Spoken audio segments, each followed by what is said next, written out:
Praise the Lord. परमेश्वर का धन्यवाद हो, उसने मुझे चुना ताकि आप लोगों के लिए नए नए सुसमाचार लेके आ सकूं। और मैं आप लोगों से निवेदन करता हूं कि हमारे जो चैनल को आप देखते हैं उसको सब्सक्राइब करें और ज़्यादा से ज़्यादा इस वचन को आप बांटें, शेयर करें, क्योंकि परमेश्वर का वचन हमें पूरी दुनिया के हर एक कोने में पहुंचाना है।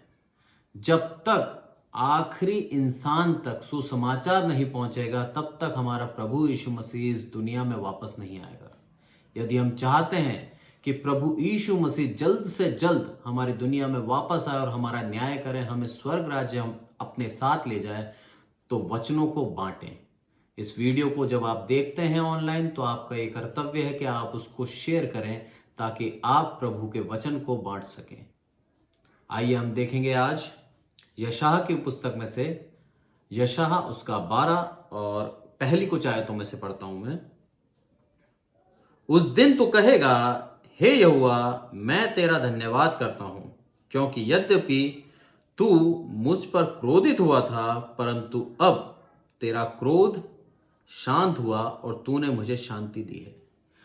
तू खुद कहेगा कि हे यहोवा, तेरा मैं धन्यवाद करता हूं, क्योंकि तेरा क्रोध मुझ पर था, अब वो क्रोध शांत हो गया और तूने मुझे क्या दिए? शांति दी है। तूने मेरे को शांति दी है। और ये शांति कब मिली? जब परमेश्वर के लोगों को परमेश्वर ने बंधुआई से वापस लौटा ले आए।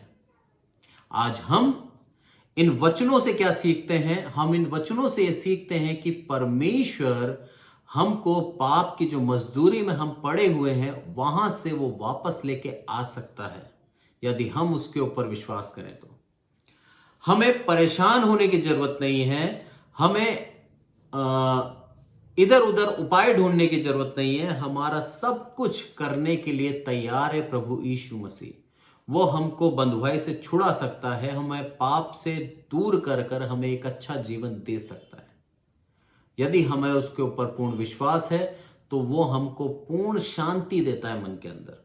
आज दुनिया के अंदर बहुत परेशानी है, समस्याएं, लोग बाग परेशान हैं, बीमारी को लेकर, अपने बच्चों के भविष्य को लेकर, अपनी पत्नी से उसके अच्छे संबंध नहीं हैं, और अपने माँ बाप से वो इतना आदर सम्मान नहीं करता है। माँ बाप दुखी है कि बच्चे उनको प्यार नहीं करते। हर प्रकार की समस्या के अंदर हम बेचैन हो चुके हैं, हमारे जीवन से शांति खत्म हो चुकी है। आए दिन महंगाई बढ़ती जा रही है और आमदनी वही है। ऐसी परिस्थितियों में हमारा दिल परेशान हो जाता है, हमारे जीवन से शांति खत्म हो जाती है। पर प्रभु यीशु मसीह क्या बोलता है कि मैं तुझे क्या करूंगा? तुझे शांति दूंगा, और जो क्रोध मेरा था तेरे पे, उस क्रोध को मैं खत्म कर दूंगा। कितनी एक अद्भुत बात है, कितनी एक मनभावनी बात है कि परमेश्वर का क्रोध हम पर जो था उसने हमें वो खत्म कर दिया। सिर्फ और सिर्फ क्यों? जब हम अपनी गलतियों से पश्चाताप कर लेते हैं और सिर्फ उसके ऊपर विश्वास करते हैं कि हे प्रभु, तू ही मुझे जीवन में शांति दे सकता है, तब वो हमें शांति देता है। यहां पर इस्राएली अधर्म में पड़े हुए थे, क्योंकि ये जो समय था, इस समय के अंदर जो राजा था उसके ऊपर जो राज्य करता था, वो राजा वो दुष्ट राजा था। वो ना केवल खुद पाप करता था पर अपनी प्रजा से भी पाप कराता था। उन्होंने जीवते परमेश्वर को छोड़कर दूसरी जगह आराधना करना स्टार्ट करती थी। और हमारे परमेश्वर की एक खूबी है कि वो एक ईर्ष्यालु प्रभु है। वो बर्दाश्त नहीं कर सकता कि उसके अलावा हम किसी और के सामने अपना सर झुकाएं, उसके अलावा हम किसी और से मांगे, ये बर्दाश्त नहीं कर सकता। इसका एक सही उदाहरण मैं आपको बताऊं तो, यदि एक पुत्र अपने पिता को पिता ना कह के जमाने भर को पिता बोलेगा तो पिता को नाराजगी हो जाएगी उससे, पिता को उसके ऊपर गुस्सा आएगा। यही था, इस्राएली जाति परमेश्वर की निज प्रजा है। उसने उनको चुना ताकि वो उसी की उपासना करें, उसी के से मांगे, और परमेश्वर उनको क्या करे? उनको आशीष दे। और आशीष के स्वरूप में उन्होंने इस्राएल पूरा देश दिया। उस देश को देने के बावजूद भी क्या हुआ? जब वो रहने लगे तो दूसरी जाति वालों के साथ उन्होंने शादी ब्याह करने लगे, और उन जाति वालों की सीख कर परमेश्वर, जीवते परमेश्वर को छोड़कर उन्होंने क्या करा? दूसरी जगह आराधना करने लगे। यही कारण था इस्राएल गुलामी में चला गया। परमेश्वर क्रोधित हो गया था उससे, वो गुलामी में चला गया और गुलाम के पास कोई अधिकार नहीं होता। ऐसी गुलामी में जब वो गए, तब कुछ लोग जो थे, जो सच में परमेश्वर का भय मानते थे, उनकी वजह से परमेश्वर ने सारी जाति का फिर उद्धार करा और फिर उनको क्या बोला कि अब मेरा जो ये क्रोध है ये शांत हुआ है और मैं तुम्हें शांति देता हूं, तुम्हें एक और मौका देता हूं कि तुम सुधर जाओ।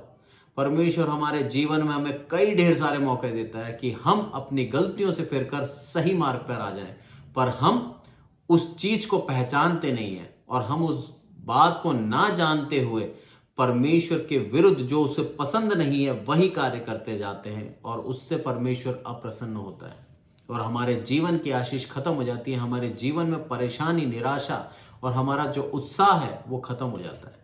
इसलिए यहां पर बोलता है, यशायाह क्या बोलता है कि उस दिन तू कहेगा, हे यहोवा, क्या है कि मैं तेरा धन्यवाद करूंगा, क्योंकि यद्यपि तू मुझसे क्रोधित तो था, पर अब तेरा क्रोध शांत हो गया है और तूने मुझे शांति दी है। जीवन में शांति सिर्फ परमेश्वर दे सकता है। और आगे बोलता है, परमेश्वर मेरा उद्धार है, मैं यहोवा पे भरोसा रखूंगा, ना थरथराऊंगा, क्योंकि प्रभु यहोवा मेरा बल है और मेरे भजन का विषय है और वह मेरा उद्धार करता हो गया है। परमेश्वर ही मेरा बल है। इस बात के ऊपर यदि हम विश्वास करते हैं, इस बात को यदि हम पूर्ण रूप से मानते हैं, तो कितने भी बड़े शत्रु क्यों ना हो हमारे विरुद्ध खड़े हुए, हमें हर एक शत्रु से वो हमें बचाता है, क्योंकि परमेश्वर हमारा बल है। और बोलता है, मैं अब थरथराऊंगा नहीं। पहले जो मैं घबरा जाता था परेशानी को देखकर, पहले जब मैं घबरा जाता था मुसीबत को देखकर, अब मैं घबराऊंगा नहीं, क्योंकि परमेश्वर मेरा बल है। परमेश्वर सच में हमें बेहद प्यार करता है, उसके प्यार की सीमा नहीं है। यशायाह 64 में लिखा है कि हे प्रभु, तेरे जैसा न कभी कोई परमेश्वर था, न कभी हमने कभी न सुना, न कभी हमने देखा। तेरा जो अनंत प्रेम है हमसे, उस प्रेम के कारण तू हमें क्या करता है, हर एक मुसीबत से बार बार बचाता रहता है। परमेश्वर को उस अनंत प्रेम के कारण ही हम इतनी गलतियां करने के बावजूद भी आज जीवित हैं। इतनी बार मुकरने के बावजूद भी परमेश्वर हमें माफ कर देता है, परमेश्वर हमें एक और नया अवसर देता है। यहां पर क्या बोलता है वो कि वह मेरा उद्धार करता हो गया है। पहले भी था, अब दोबारा हो गया है, क्योंकि मैंने अपनी गलतियों का पश्चाताप किया है। यशायाह के अंदर ये साफ साफ भविष्यवाणी करता है यशायाह कि ऐसा होगा, और वो सारी बातें पूरी हुई। यशायाह एक बहुत ही परमेश्वर का एक अच्छा दास था, परमेश्वर का भविष्यवक्ता था, और परमेश्वर उसके द्वारा इस्राएलियों को आगे से आगे भविष्यवाणी करके बताता था कि क्या होने वाला है। और आगे बोलता है वो, तुम आनंद पूर्वक उद्धार के सोतों से जल भरोगे, और उस दिन तुम कहोगे, यहोवा की स्तुति करो, उससे प्रार्थना करो, और सब जातियों से उसके बड़े कामों का प्रचार करो, और कहो कि उसका नाम महान है। जब तुम उसके उद्धार रूपी सोतों से क्या करोगे, भरने लगोगे, यानी कि तुम्हारे जीवन को जब वो बदल देगा, तुम्हारे जीवन में जब तुम बदलाव देखोगे, जब तक तुम अनुभव नहीं करोगे तब तक तुम नहीं बोलोगे, पर जब तुम अनुभव करोगे और देखोगे सच में कि मुझे उद्धार मिला और मेरा जीवन बदल गया है, तब क्या करोगे तुम, उसी दिन तुम कहोगे कि यहोवा की स्तुति करो। न केवल खुद करोगे, दूसरों से भी बोलोगे कि स्तुति करो। और क्या बोलोगे, उससे प्रार्थना करो, और सब जातियों से बड़े कामों का प्रचार करो, और सारी जातियों से तुम उसके बड़े कामों का प्रचार करो। जो जो काम उसने तुम्हारे जीवन में करे हैं वो दूसरों को भी बताओ कि सच में मेरा जो परमेश्वर वह जीवता है, वो आज भी मेरी प्रार्थनाओं को सुनता है, हर एक परेशानी से मुझे निकालता है, हर एक गलत राहों में मुझे पड़ने नहीं देता, और हर एक जगह मेरे को सुरक्षित रखता है। ये मेरे जीवते परमेश्वर का कार्य है। जब तुम ये अनुभव करोगे तब क्या करोगे, न केवल खुद बल्कि दूसरों को भी बोलोगे कि स्तुति कर, उसकी आराधना कर, उससे प्रार्थना करो। जाति जाति से तुम कह दो कि उसने तुम्हारे साथ कितने अद्भुत काम करे हैं, और कहो कि उसका नाम महान है। ये कर्तव्य बनता है हमारा, ये बाइबल की एक आज्ञा है कि हम उसकी स्तुति करें और दूसरों के उसके बारे में समझाएं, बताएं। इसीलिए मैं बोलता हूं, जब ये आप वीडियो देखते हैं तो इसको शेयर करें जरूर। आप खुद नहीं बता पा रहे किसी को, आप इस वीडियो को जब शेयर करते हैं तो परमेश्वर का नाम उसके पास तक पहुंचता है। यहाँ के आज्ञा है ये कि उसके नाम को तुम क्या बोलो, महान बोलो।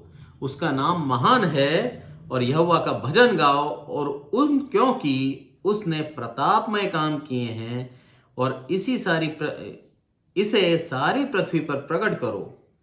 क्या करो? उसने प्रतापमय काम किए हैं। बेबीलोन के बारे में जब अगर यदि मैं बताऊं आपको, तो बेबीलोन एक छोटा राज्य नहीं था। बेबीलोन एक बहुत बड़ा साम्राज्य था। वो अपनी शहरपना की अगर मैं बात करूं तो बेबीलोन की ग्रीक जो फुट होता है, 1 फुट अपना जो स्टैंडर्ड है वो 12 इंच का होता है। ग्रीक का फुट थोड़ा छोटा होता है। उसके आधार पर वो पैरों के पंजे को 1 फुट बोलते थे उस समय में। आज तो स्टैंडर्ड यूनिट हर जगह सेम है, पर यदि हम परमेश्वर की बात करें, परमेश्वर के प्रभु यीशु मसीह से आने से पहले और ये इसराइलियों को जब बेबीलोन के ये अधीन हो गए थे उस समय की बात करें, तो बेबीलोन के चारों तरफ पूरी शहरपना जो थी वो 300 फुट ऊंची थी और इतनी चौड़ी थी कि 2 रथ आसपास होकर चल सकते हैं। बेबीलोन वाले कभी किसी से डरते नहीं थे। बेबीलोन को इतना घमंड था अपने ऊपर कि उनको लगता ही नहीं था हमें कोई हरा सकता है। ऐसे में बोलता है वो कि क्या ही प्रताप में उसने काम किए, ऐसी जाति से मैंने तुम्हें छुड़ा लिया जो अपने अंदर घमंड रखती थी, जो अपने से बड़ा किसी को समझती नहीं थी। ऐसी जाति से मैंने तुम्हें क्या करा, छुड़ा लिया और क्या करा, तुम्हें वापस बंधुआई से क्या करा, आजाद करवा दिया। ये परमेश्वर की महानता है। जब वो किसी से प्रेम रखता है तो उसको छोड़ता नहीं है।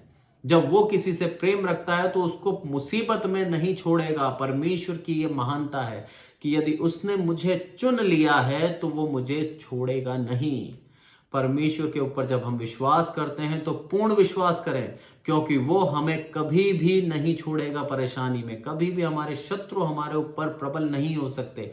हमारे खिलाफ कॉन्स्पिरेसी, हमारे खिलाफ साजिशें तो होंगी, हमारे खिलाफ लोग बाग उपद्रव करना चाहेंगे पर कर नहीं पाएंगे, क्योंकि मेरा बल कौन है? परमेश्वर है। मेरा बल वही है जो मेरे को सामर्थ्य देता है, जो मेरे को इन शत्रुओं के सामने खड़े होने की शक्ति देता है। और आगे बोलता है वो, हे सियोन में बसने वाली, तू जय जयकार कर और ऊंचे स्वर से गा, क्योंकि इस्राएल का पवित्र तुझ में महान है। तू जो इसराइल में, जो सियोन के अंदर जो इस्राएली नगरी पूरी बसी हुई है, तू क्या कर, जय जयकार कर और उसकी शक्ति और उसके पवित्र काम को जो तूने अपने जीवन में अनुभव किए हैं उनको तू सब जगह बता, क्योंकि वो जो पवित्र है, कौन? परमेश्वर जो पवित्र है, तुझ में महान है, वो तुझ में है। पर परमेश्वर हमें इतना प्रेम करता है कि वो हमारे इस देह के अंदर, जो कि सैकड़ों पाप कर चुके हैं हम, उसके बावजूद भी वो हमारी देह में आके बसना चाहता है। वो कहता है कि तुम्हारी देह क्या है मनुष्य? मेरा एक पवित्र मंदिर है। हमें इस देह को पवित्र रखना पड़ेगा, क्योंकि शैतान क्या करता है? सबसे पहले देह के विरुद्ध कार्य कराता है, हमसे देह के विरुद्ध पाप कराता है, ताकि हम हमारी देह से गलत काम करें और परमेश्वर की जो प्रेजेंस है वो हम में से चली जाए। यहाँ पर साफ कहता है वो कि पवित्र तुझ में महान है। जो सेनाओं का परमेश्वर यहोवा है, पवित्र है वो तुझ में क्या है? महान है। यदि तू अपने उन कार्यों को स्मरण करे जो तूने किए, जो तेरी योग्यता से बाहर थे, याद कर वो तेरी शक्ति के साथ नहीं हुए, वो परमेश्वर की सामर्थ्य से हुए हैं। हम भी कई बार अपने शत्रुओं को हरा देते हैं और प्रफुल्लित होते हैं कि मैंने हरा दिया।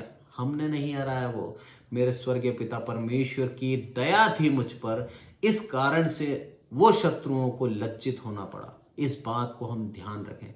यहाँ पर परेशानियां काफी थी। बेबीलोन कोई छोटा मोटा राज्य नहीं था। बेबीलोन की सेना बहुत थी। बेबीलोन की शहरपना इतनी मजबूत थी कि कोई भी आक्रमण करने वाला उसके ऊपर विजय नहीं पा सकता था। ऐसे समय में भी परमेश्वर ने क्या करा? बेबीलोन का पतन करवाया फारसी राजा शरेश के द्वारा, और उसके द्वारा बेबीलोन का पतन हुआ और परमेश्वर ने उसको इस्तेमाल करा। परमेश्वर जानता है कब किसको इस्तेमाल करना है।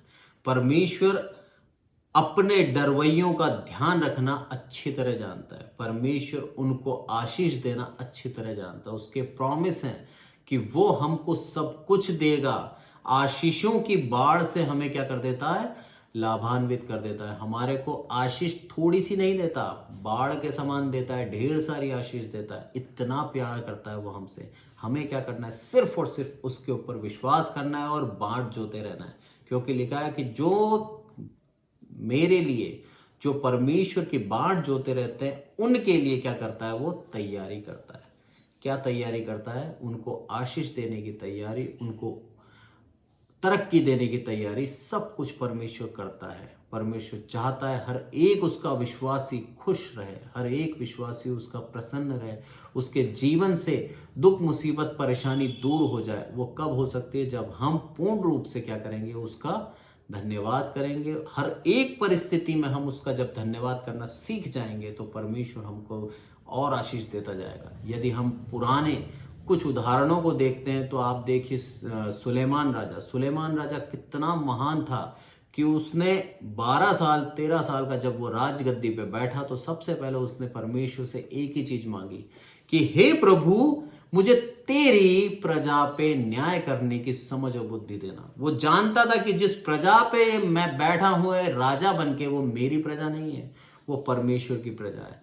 इस बात से परमेश्वर इतना प्रसन्न हुआ और उससे क्या बोलता है? एक आशीर्वाद दिया कि तेरे समान बुद्धिमान न कभी था, न कभी है, न कभी होगा। इतनी बुद्धि दी उसको, इतनी समझ दी ताकि उसके टाइम में अगर हम बात करें तो कभी भी युद्ध नहीं हुआ। उसके समय में उसने कभी भी युद्ध नहीं करा। हर एक बात का हल उसकी बुद्धिमानी थी, क्योंकि वो बुद्धि परमेश्वर ने उसको दी थी। और इतनी बुद्धि के बाद उसने सबसे पहला क्या काम करा? परमेश्वर का एक मंदिर बनाया। ये है परमेश्वर के प्रति प्यार, ये है परमेश्वर के प्रति पूर्ण आदर, समर्पण, अर्पण।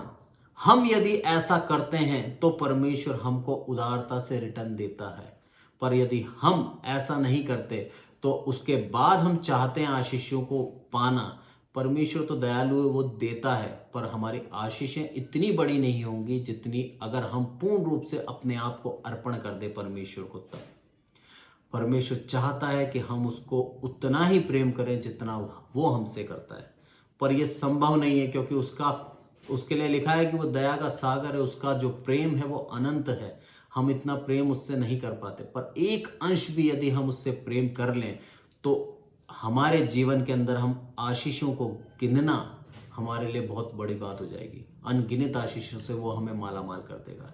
इन वचनों से हम यही सीखते हैं कि परमेश्वर हमारे ऊपर जो क्रोध था, हमारी गलतियों से, हमारे जो पाप थे, उन सारी बातों से परमेश्वर हमारा क्रोध को हटा के वापस हमको शांति देता है और हमारे को प्यार करता है, इसलिए वो ऐसा करता है। परमेश्वर वचनों के द्वारा हम सबको संभाले, हम सबको एक नया मन दे उसके पीछे चलने का। जय मसीह की। Praise the Lord. Thank you.